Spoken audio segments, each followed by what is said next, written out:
Vajajanaranjana Yamuna Tira Vanachari Yamuna Tira Vanachari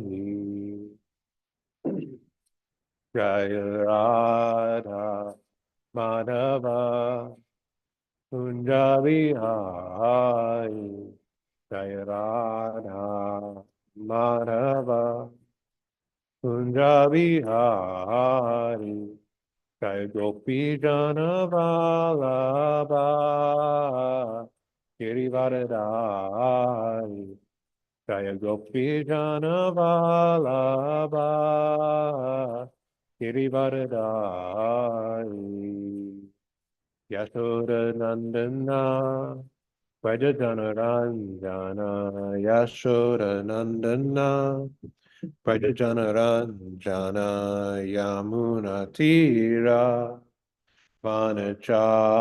Vanachari Yamuna Tira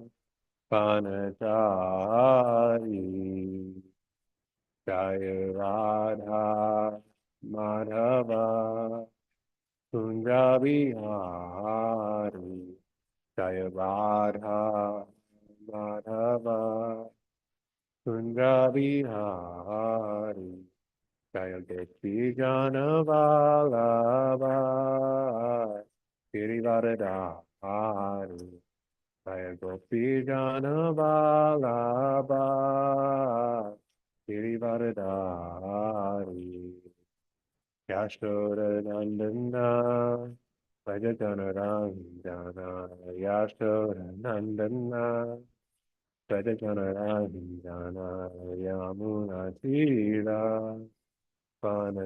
Vanachari Yamuna Tira Vanachari Jaya Radha Madhava Kunjabihari Jaya Radha Madhava Kunjabihari Jaya Gopi Jana Vallabha Girivardhari Jaya Gopi Jana Vallabha Girivardhari Yashoda Nandana Vrajajana Ranjana Yashoda Nandana Vrajajana Ranjana Yamuna Tira Vanachari Yamuna Tira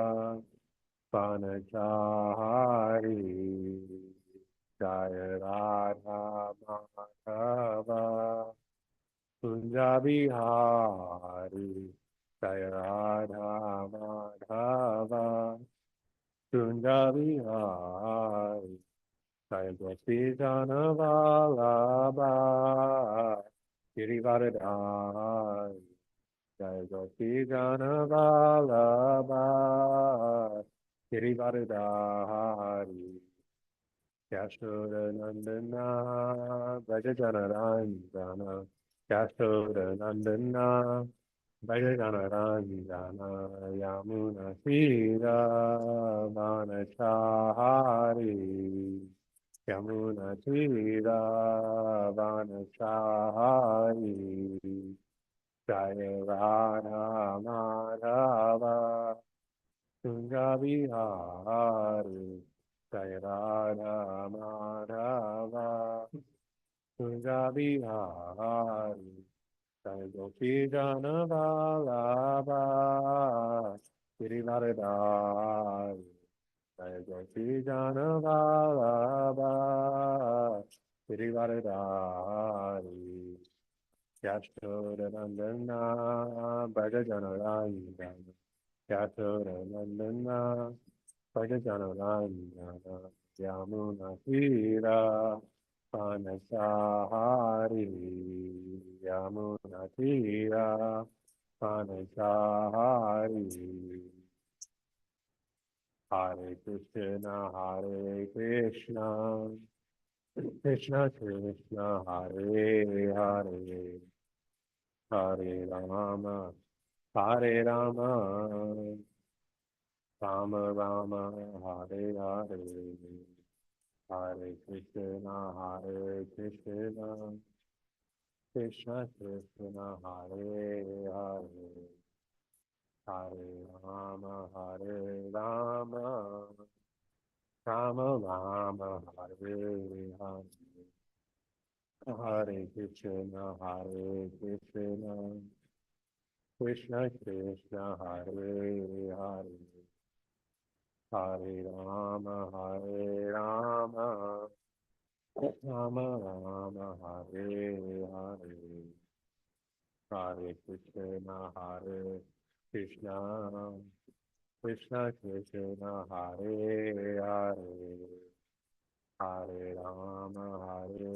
Rama, Rama Rama, Hare Hare, Hare Krishna, Hare Krishna, Krishna Krishna, Hare Hare, Hare Rama, Hare Rama, Rama Rama, Hare Hare, Hare Krishna, Hare Krishna, Krishna Krishna, Hare Hare, Hare Rama, Hare Rama, Rama Rama, Hare Hare,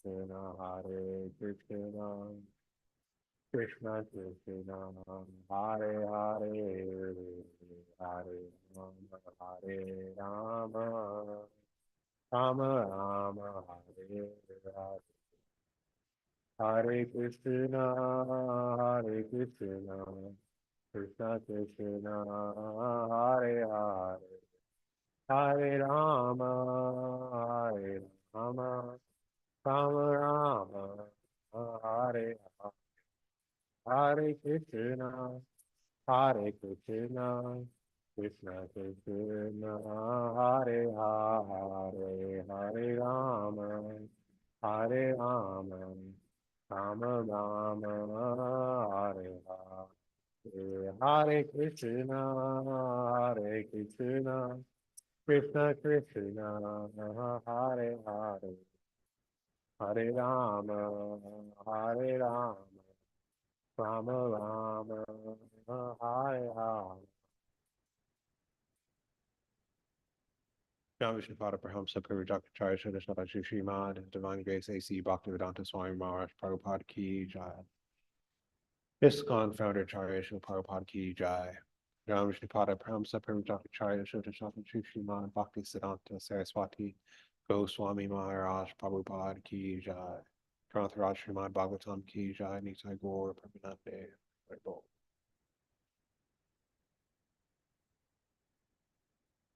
Om Namo Bhagavate Vasudevaya. Om Namo Bhagavate Vasudevaya. Om Namo Bhagavate Vasudevaya. Reading from the Srimad Bhagavatam, Canto 6, Chapter 3, titled Yamaraj Instructs His Messengers, text number 19. Dharmam tu sakshad bhagavat praniyitam navai vidur shayo napideva nasidha mukhya sura manushya kuto nu vidyadara charanadaya dharmam tu sakshad bhagavat pranitam Navai vidur shayo napi deva nasidha mukhya asura manushya kuto nu vidyadara charanadya dharmam tu sakshad bhagavat pranitam Navai vidur shayo napi deva Nasidha mukhya Asura Manushya Kuto Nu Vidyadara Karanadaya Dharmam, real religious principles or bona fide laws of religion. 2. But Sakshat, directly, Bhagavat, by the Supreme Personality of Godhead. Pranitam, enacted. Na, not. Vai, indeed. Vidu, they know. Rishaya, the great rishis, such as Brigu. Na, not. Api, also. Deva, the demigods. Na, nor. Siddha Mukhya, the chief leaders of Siddhaloka. Asura, the demons. Manushya, the inhabitants of Bhuloka, the human beings. Kuta, where?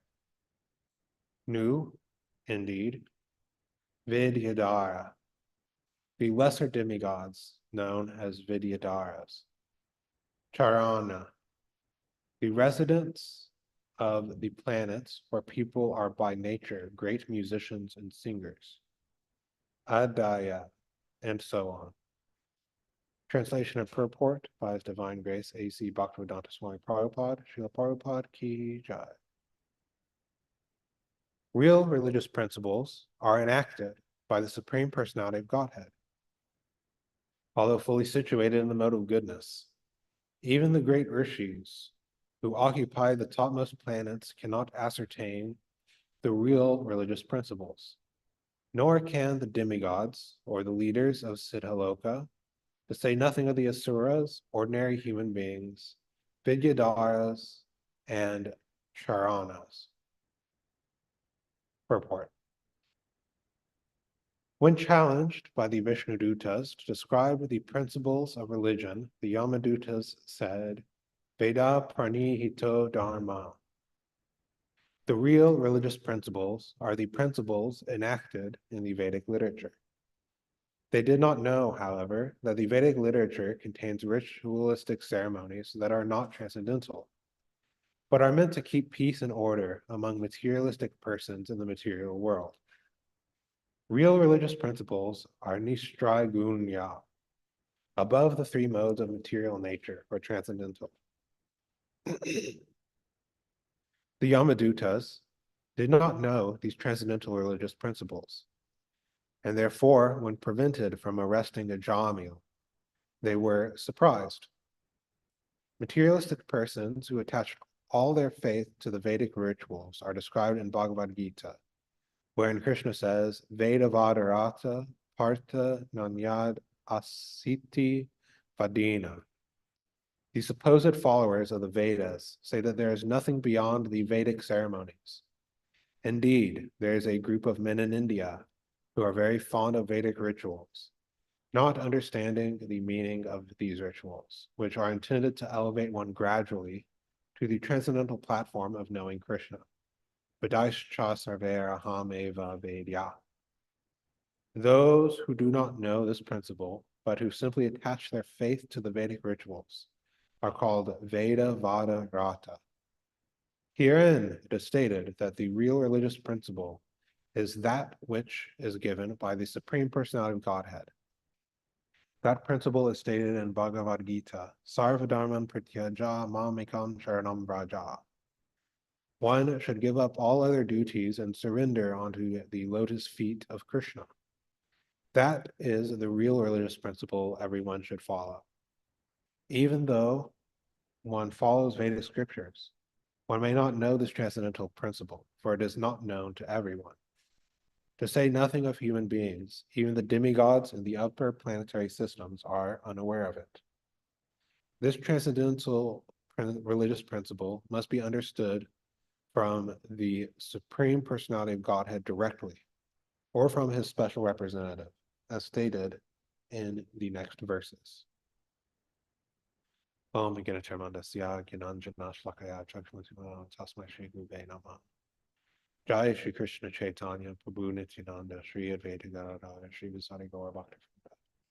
Hare Krishna, Krishna Krishna, Hare Hare, Hare Rama, Rama Rama, Hare Hare.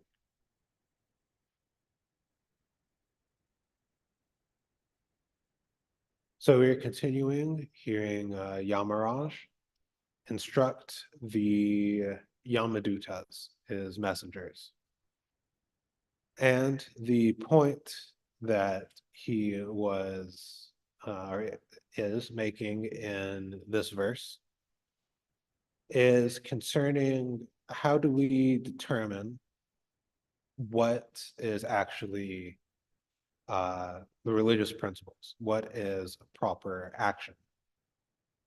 Because the Yamadutas, when more or less asked what, by whose authority or by what authority they were arresting a Jamil, they responded that this person had violated the religious principles which are found in the Vedas, in the Vedic literatures, and is thus under our jurisdiction. In the same way that if one violates the law of the state, one comes under the jurisdiction of the police. And then later on, possibly jailers and the entire carceral system.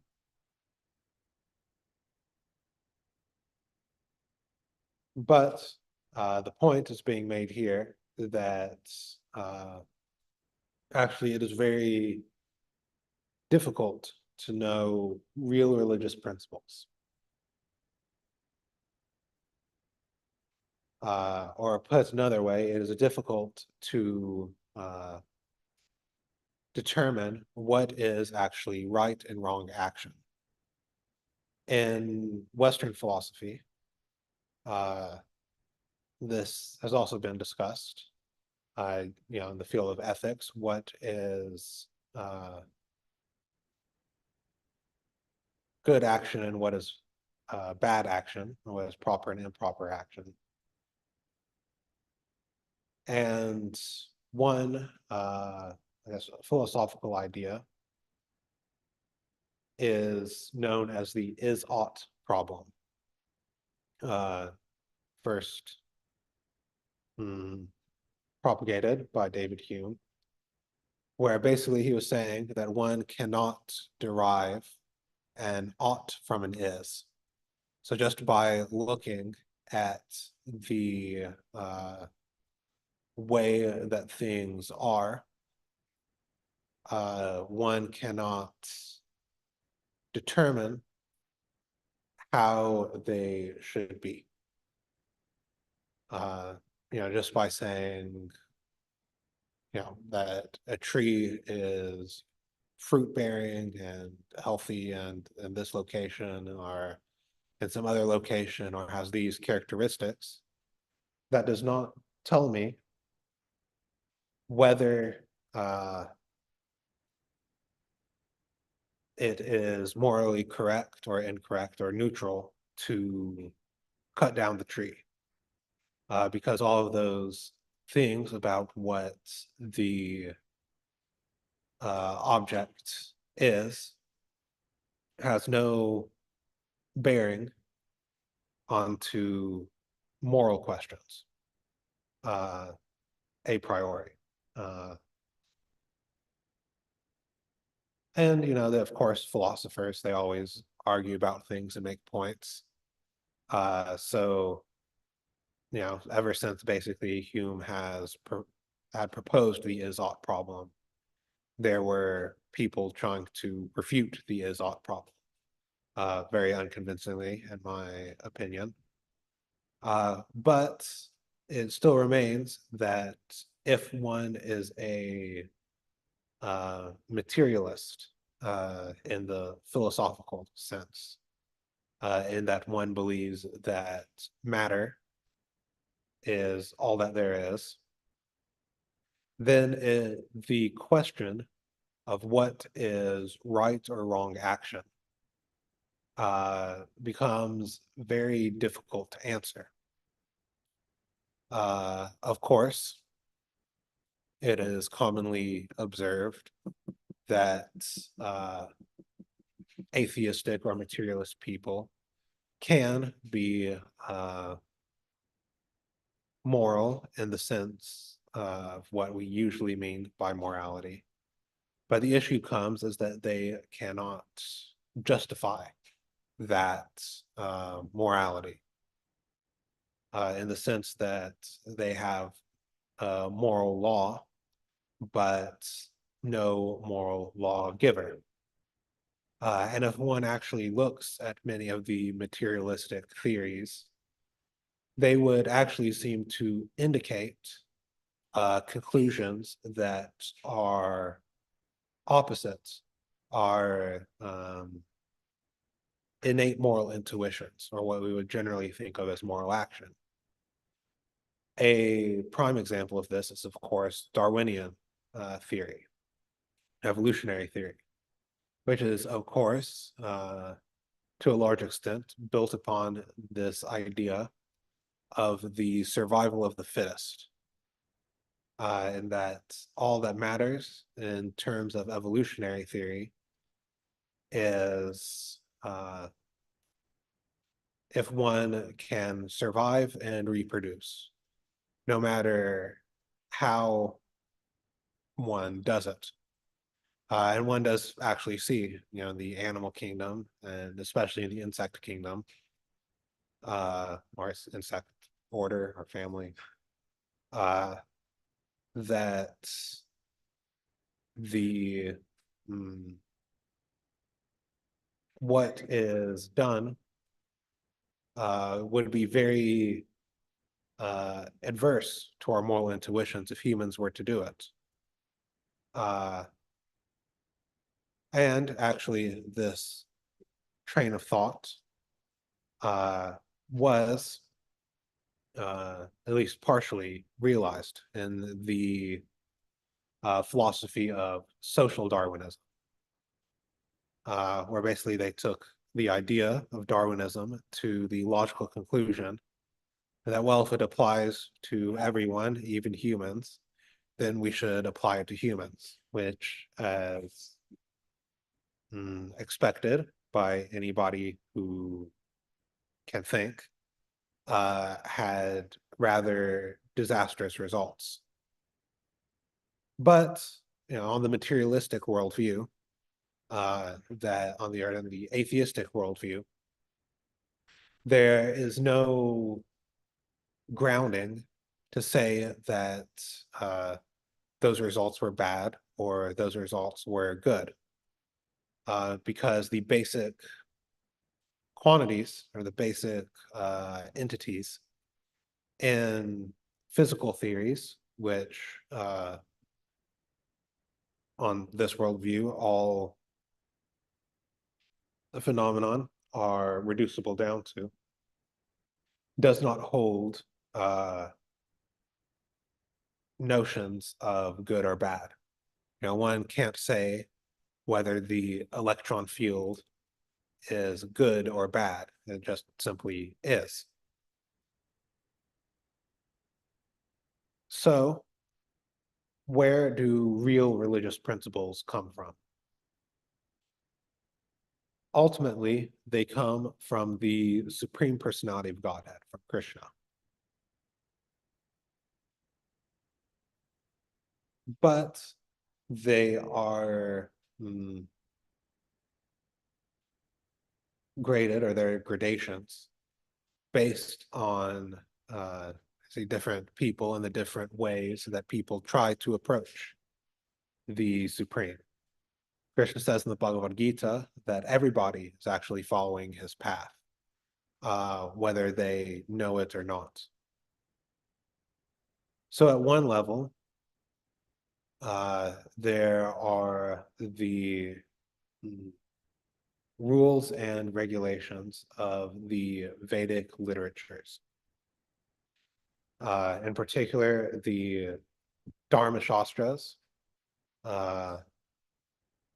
especially the laws of Manu, give all sorts of various descriptions of what is proper action and what is improper action. And of course, these days, people don't even follow the Dharma Shastras. And this Dharma and the Vedas do come from the Supreme Personality of Godhead. But there is a even higher notion of religious principles, which is devotional service and surrender onto the Supreme Personality of Godhead, which is above all religious principles described in the Vedas and in the Dharma Shastras and in all such literatures. Because devotional service is the ripened fruit of all Vedic processes. It is the aim that all of the Vedic processes are meant to be working towards. And if one, or how should I say this? There are situations where one may do something that is for devotional service, but against the general conception of the laws of Dharma. And one should not be criticized for such actions. There are many examples of this, especially in the Mahabharata.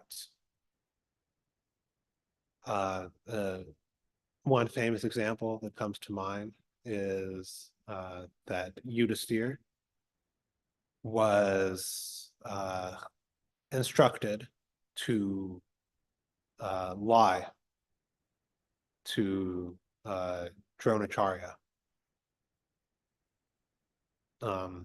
to say that, yes, your son is dead.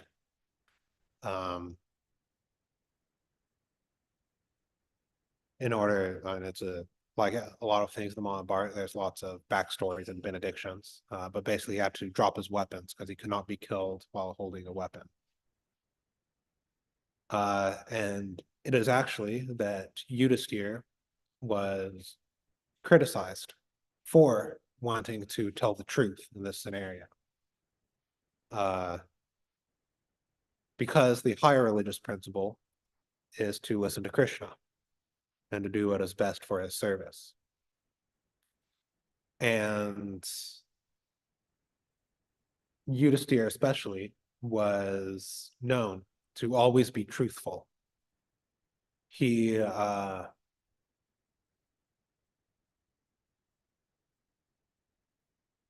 was actually so truthful that any time that he made a promise, you knew that he would either keep it or die trying. But and in 99% of cases, that was the right action to take according to the laws of Dharma. But when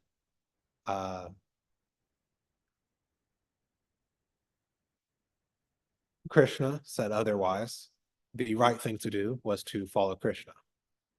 We also see this again in Mahabharata during the Kurukshetra war, when Arjuna killed Karna. Karna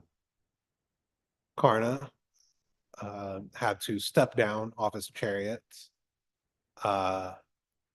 and fix the wheel that had been stuck in the mud.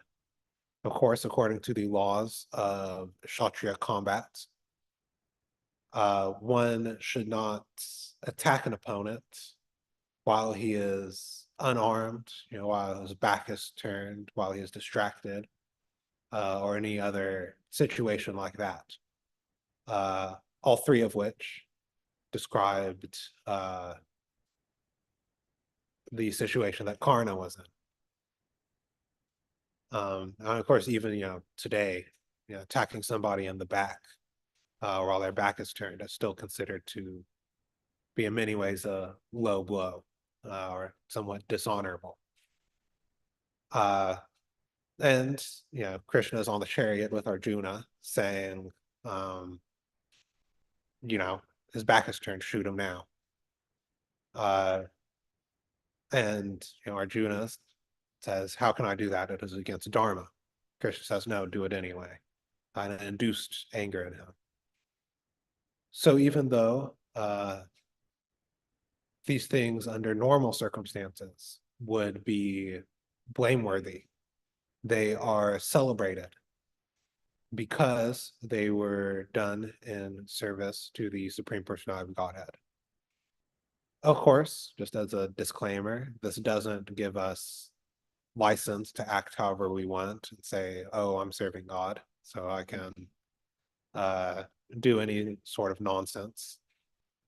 But just to make the point that all religious principles are pointing towards the Supreme Personality of Godhead. But of course, everybody is not ready for that level of surrender.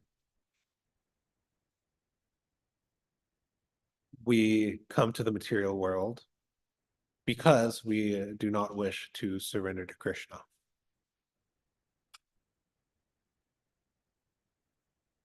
So it is not surprising that souls in the material world are not very desirous of doing nothing but following devotional service, of following devotional principles. So what is the solution, or what is the process that they should follow? Do we just say to them, tough luck, you have to surrender completely, or you spend several lifetimes or an eternity in hell? Or is there something else? Is there another concession given to them? And of course, there is, in various ways. One way is the Vedic principles themselves. It is discussed or mentioned in this purport about the Vedic rituals. So there are various sacrifices, methods of atonement, philosophical arguments, etc., given in the Vedas. And these are made for people at a certain level. Not everybody can immediately jump to the platform of devotional service. Some people, it might take a long time, and for some people, it might take many lifetimes. So the Vedic rituals are given so that people may have some connection with the Supreme, even if they are not ready to surrender completely. Vishnu is also known as Yageshvar, the controller of sacrifices, because in every sacrifice, Vishnu is worshipped. So that even if one is attached to Vedic rituals, one gets some benefit by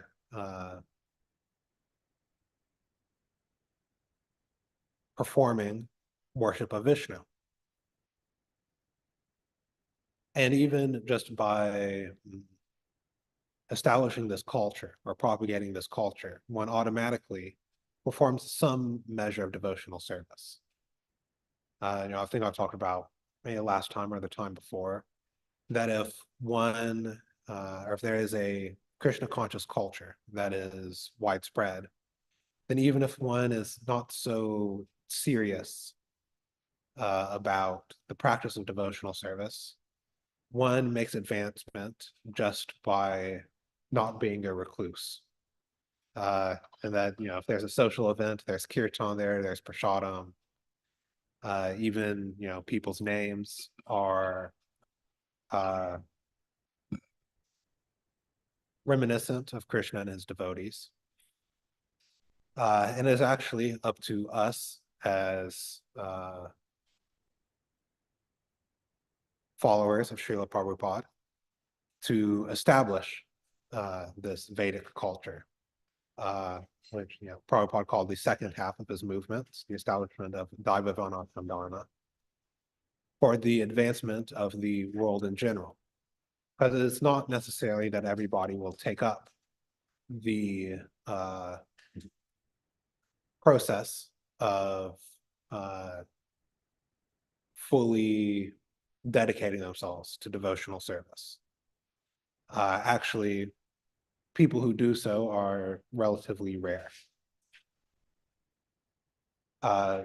So we need to also give facility to those who are not at the stage where they will desire to take up full devotional service. And basically we need to think of how to bring everybody into having at least some connection with devotional service, even if they will not take it up fully. And of course, stepping outside the Vedic tradition, the other way, or the other concession that Krishna gives is that he either comes himself or sends his messengers to various times and places to propagate devotional service at the level that the people can understand at that time.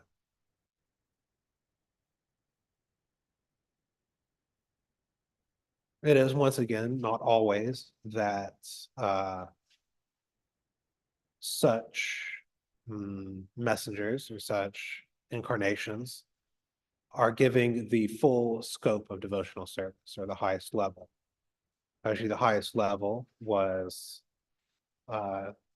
not even necessarily taught directly in all of the Vedic literatures, because the highest perfection of devotional service is, of course, that taught by Lord Chaitanya, Madhurya Ras, which is very confidential. But in various times and places, the Supreme Lord comes in one way or another to give instruction. In the Bhagavad Gita, Krishna declares that he comes whenever there is a diminishing of religious principles and a rise in irreligion. And he doesn't say that I come to India every time that there is a rise in irreligion and a decline of religion. So all of the bona fide world religions do have some connection with Krishna, one way or another. Of course, one could make the argument that over time, the various paramparas were lost, which, is a kind of historical discussion as well. But it is not that religion is so tied to a particular place or time.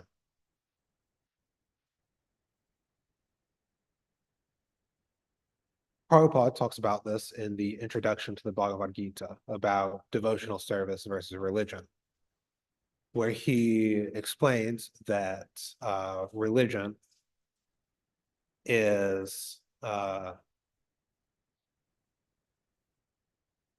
basically more or less a historical event, in the sense that they arise at a certain point in history, while devotional service is eternal. And actually, if you listen to many people argue, many followers or apologists for sectarian religions argue that this embedding into history is a strength, that it is intimately tied in to the historical narrative. And while that argument is an interesting one, it is actually in many ways a weakness, in that if one wasn't around at that place and time, then what does one do, right? Or if one is given a bad explanation, and then what, and then it becomes what exactly do you have to believe to be liberated in this scenario? Do you have to believe every single historical fact about this person? If I believe that Jesus mostly spoke Greek when he mostly spoke Arabic, or Aramaic, I guess, is that discrepancy enough to not get me saved? Most people would say that no, you're still good. You're still safe. But then, where's the line? And of course, I give the Christian example, but there are other religions that say this.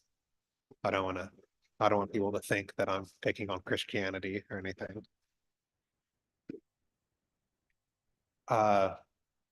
But the Vedic or the devotional viewpoint is that Krishna wants everybody to be saved, so to speak. Wants everybody to come back to him. So he gives as many chances as possible by incarnating many times, and also giving people birth after birth, to get as many chances as possible. Not that it's one and done, that you have one chance and then you spend an eternity one place or another. And actually, the bar is much higher. Because the bar in devotional service is actually devotion, in the sense that one has to actually be attached and fully devoted to the object of devotion, to Krishna, to God, which is different than these doctrinal based theologies of salvation, that as long as I believe a certain phrase or set of beliefs, that I am saved. If one thinks about it, I don't know if this is too controversial a statement or anything, but really that kind of view is in a certain way trying to cheat God. And that, I don't really have to surrender onto him. I just have to believe, he came here and did these things.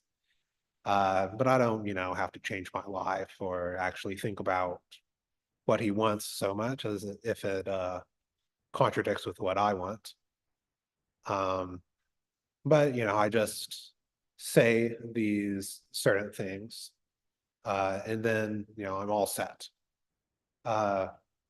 Which you're wanting the reward without putting in the effort, the reward of devotional service without the pure devotion. And of course, there is bhakti in these other processes as well, or there can be bhakti in these other processes as well.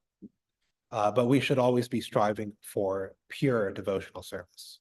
Prabhupada used the term unalloyed.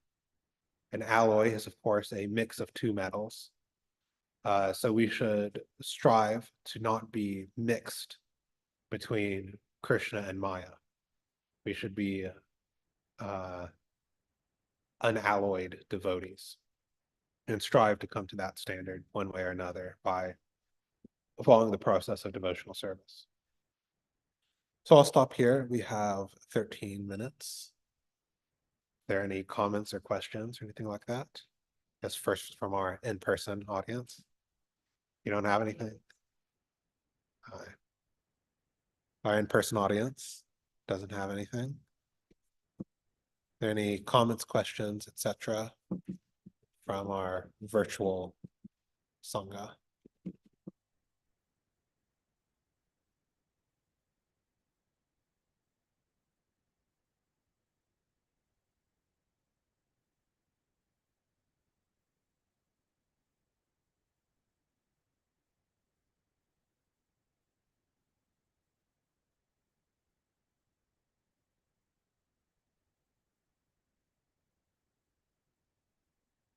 Okay.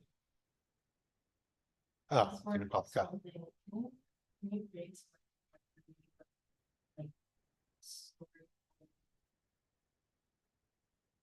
about like that, is it like the religion is like embedded in yeah. I So I think I was trying to make several points, but so is there like one point in that in particular that you're having an issue, or just the whole thing? argue this way, some argue that way, but I didn't know this way. So sometimes for apologists of these historical religions, they say as like a strength. An apologist is somebody who argues for a position. No, so yeah, an apologist is somebody who argues for a certain position. So you usually hear the term Christian apologist. So they're not apologizing for Christianity. They're trying to explain it or argue for it. And many of them say it's a strength that the main story of Christianity is, I'll focus on Christianity here, although Islam and Judaism and many other religions fall under this umbrella as well. They say that the central story, that is the life and ministry of Jesus Christ, is that kind of the philosophy is strengthened by the fact that that is embedded in a certain historical time and place, in that it's not just some story that happens somewhere in history that people are saying, but that there's actual evidence and you have early accounts, things like that, which is all true. There are early accounts of the teachings of Jesus, as well as teachings of Muhammad and things like that. And they say, oh, you can actually show that in opposition to, I don't know, Quetzalcoatl, I don't know if I pronounced that right, the Aztec god, or Zeus or anybody like that, that there actually are historical records of a person known as Jesus of Nazareth that lived and ostensibly performed miracles, and according to early accounts, came back to life after being crucified on the cross. So it is very situated in history. And the strength of that is that, you can point to historical documents and say, like, even outside the Christian tradition, and say, yeah, this actually happened. The issue with that is, once again, how, like, what do you do with people who've never heard? Yeah. And then also, of course, what exactly do you need to believe about Jesus in this example to be saved?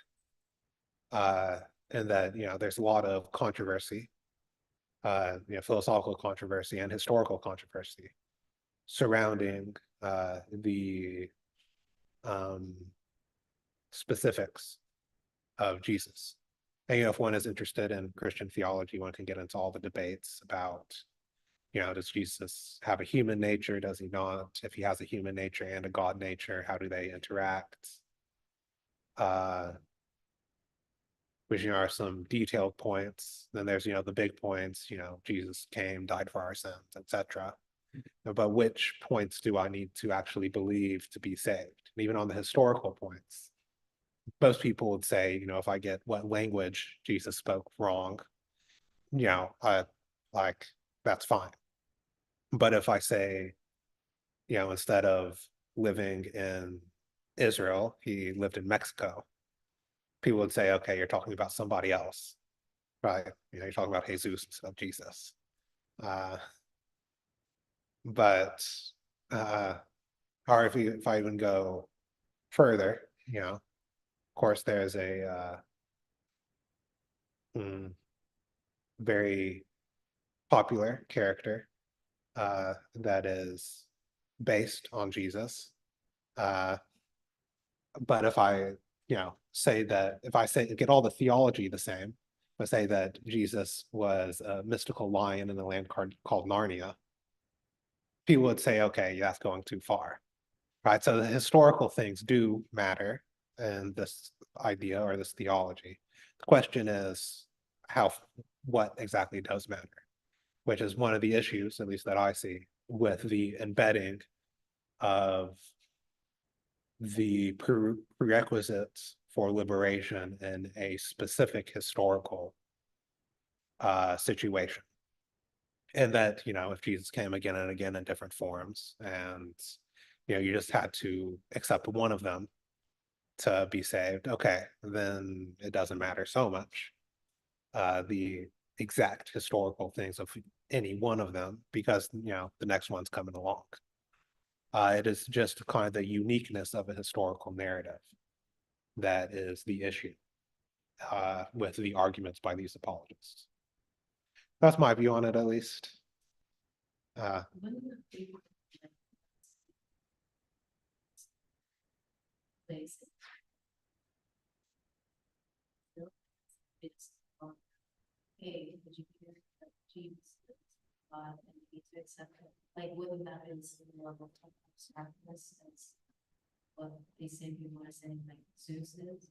Because they don't have concrete evidence either. It's like this person that's never seen. That is true. Must basically like I see him. Yeah, so that's another issue with the this idea of historically embedded religions, let's say. I'll talk about Islam this time. I don't want people to think I'm picking on Christianity in particular. But if somebody, it's what I call, when I was thinking about these things, the problem of bad explanations. In that, if somebody comes to explain the Quran, let's say, to you, but they give a really bad explanation, or an explanation that's so tied in with their own social or political worldviews that you can't, that actually stops you from later on taking an objective view of the scripture. then, is it really fair to the person who had it badly explained to them to hold them to that standard? Like, for example, the Taliban, really into the Quran. Not so sure about their interpretation of it, but a lot of people are turned off from Islam as a whole because of the actions of, the Taliban, Al-Qaeda, all of these other groups.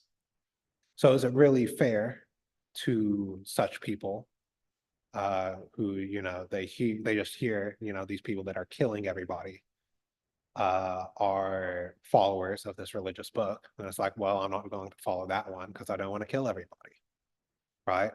Of course, it's not necessarily that the Quran says that, but it's just a bad explanation, and you hold people accountable for having something badly explained to them. Of course, in a worldview that encompasses reincarnation, then, in your next life, then you might have the chance to have, the Quran or whatever explained to you well.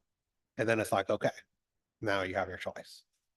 But many of these historically embedded religions don't accept reincarnation, or at least not currently. There's some historical acceptance, but and it's like, okay, you only have one life. And then, of course, there's a problem of like people who don't hear anything at all, which, different people take different viewpoints on what to do with them. So some people say, like, oh, people who don't hear would have rejected anyway. Some people say, that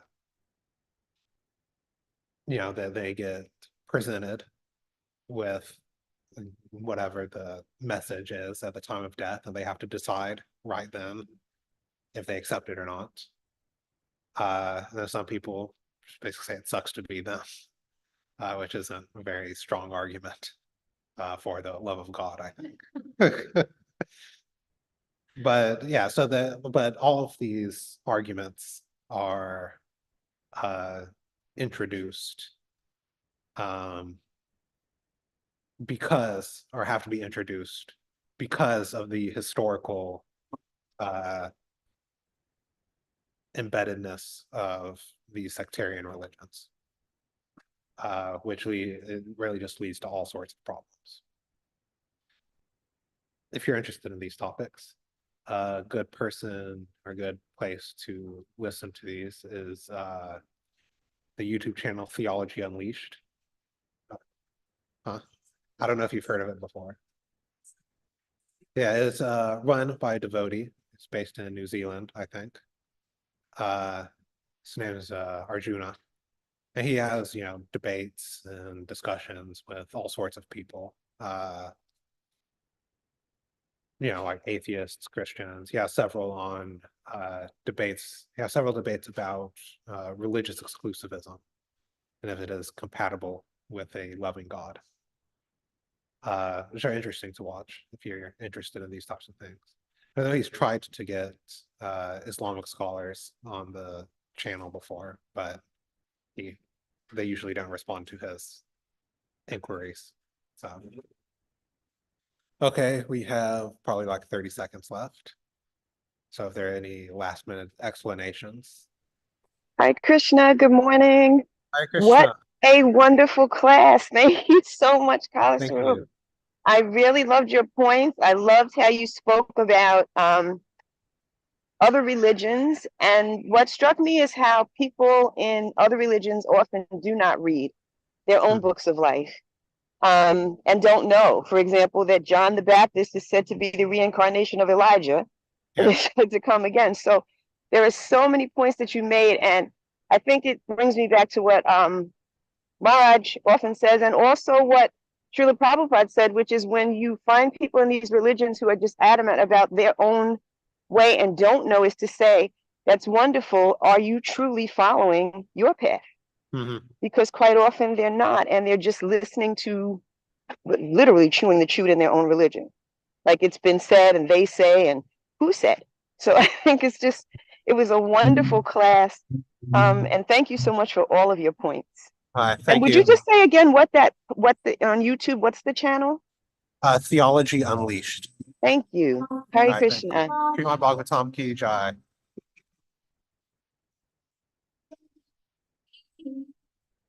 Govinda, Hari Puja, Govinda, Hari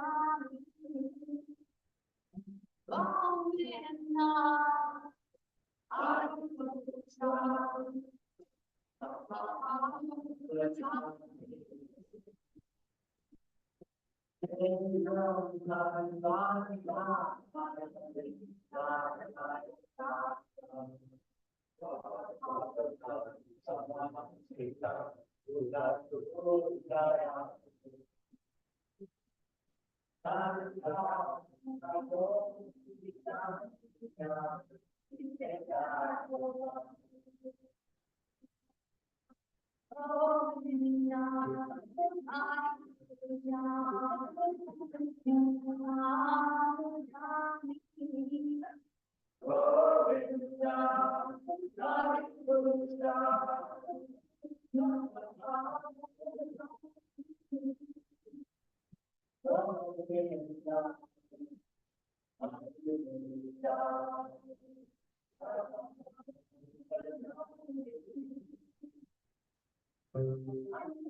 Jaya Jaya Prabhupada, Prabhupada, Prabhupada, Jaya Jaya Prabhupada.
Chaitanya Prabhu Nityananda Shri Advaita Gadadhar Shri Vasari Gaur.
Thank you.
Appreciate a lot of for those who don't know.